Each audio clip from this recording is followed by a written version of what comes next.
তো সেদিন কালী ঠাকুর ভাসাতে যাই রাস্তাঘাট যা ভিড় রে বাপ। সেদিন আমি হয়ে গেছিলি হেল্পার আর অজয় ছিল ড্রাইভার। তো একটা কালী ঠাকুর বিসর্জন হতে ছিল আর এদিকে মায়াগুলো দমে লাফা ছিল, পরে কেসটা বুঝলি ডিজে বাজছিল। আচ্ছা। তো দমে জোরে চিল্লাই বলে দিলাম জয় মা কালী, আর এদিকে দেখছি রাস্তা হয়ে গেছে খালি, বলি চলো যে গাড়ি দৌড়া। তো গাড়ি এমন দৌড়াইলো হরলাং হরলাং করতে করতে প্রায় হাফ রাস্তা চলে এলাম। তো সেই দিনটা ছিল ভাইফোঁটার পরের দিন শুক্রবার। আর কতজন তো পূজার পরের দিন থেকে ভাসাতে শুরু করে দিয়েছিল। ওই জন্য এই সাইডটা মানে শিয়ালদা, মৌলালি, ধর্মতলা এই রাস্তাগুলো ট্রাফিক জ্যামটা কম ছিল। তবে আমাদের গাড়ির আগা পেছু ছিল আমাদের পাড়ার আরো গাড়ি। তবে এখন যা যুগ পড়ছে পাশের বাড়িটাই হয়ে যাচ্ছে শ্বশুর বাড়ি। তো ঢুকে গেলাম নিউ মার্কেট, তারপর হরলাং করে গেল দাঁড়াই। আমাদের পাড়ার কালীমার একটা বিসর্জন গাড়ি ছিল দাঁড়াই। তো ঢুকে গেলাম ধর্মতলা, আর গাড়ির মধ্যে আমি আর অজয় যে আছি সেটা কিন্তু না। গাড়ির মধ্যে রয়েছে কালী মায়ের মূর্তি আর আমাদের পাড়ার কিছু মহিলা, আর রয়েছে কিছুগুলো চেংড়া পোলা। তারপর এখানে কাকা কাকিমার সঙ্গে দেখা হয়ে গেল।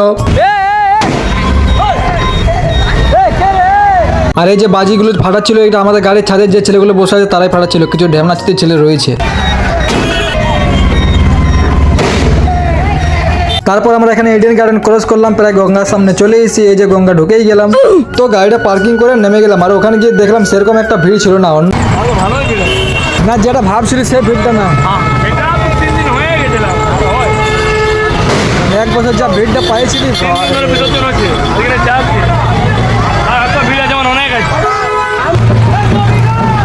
তো ঘাটে ঢোকার আগে দেখছি একটা মা কালীকে 3 পাক ঘোরাচ্ছে, কারণ বিসর্জনের আগে 3 পাক ঘোরাতে হয়।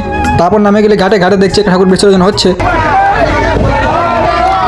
আর এই যে লম্বা মতো জিনিসটা দেখছো, এটার মধ্যে যতগুলো বড় বড় ঠাকুর আছে সবগুলো এটার মধ্যে শুইয়ে তারপরে বিসর্জন করা হয়। তারপর চলে গেলাম আমরা উপরে, কারণ আমাদের গাড়ির যে ঠাকুরটা ছিল সেটা বিসর্জন করতে হবে।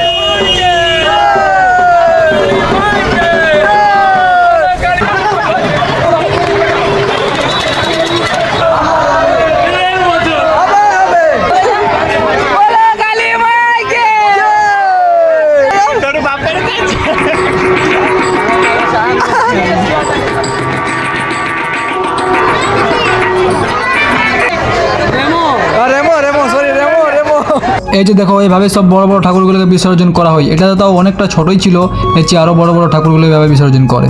তবে সেই টাইমটা জোয়ার ছিল না, ভাটা পড়ে গিয়েছিল। তারপর দেখি একটা ভাই একা একা গিলছে, বলি ভাই এটা দেখে আমার জিভটা হিলছে। তারপর আমরা দুজনে বসে গেলাম গাড়িতে, গাড়ি হরলাং হরলাং করতে করতে রওনা দিলাম বাড়িতে। আর এখানে দেখো ট্রেনের লাইনগুলো বসিয়ে দিয়েছে পিচ রোডে। না তেমন কিছু না, এগুলো আসলে ট্রাম লাইন। তো ব্লগটা আর বেশি বড় করছি না, এখানে শেষ করলাম। চলো টাটা, বাই বাই।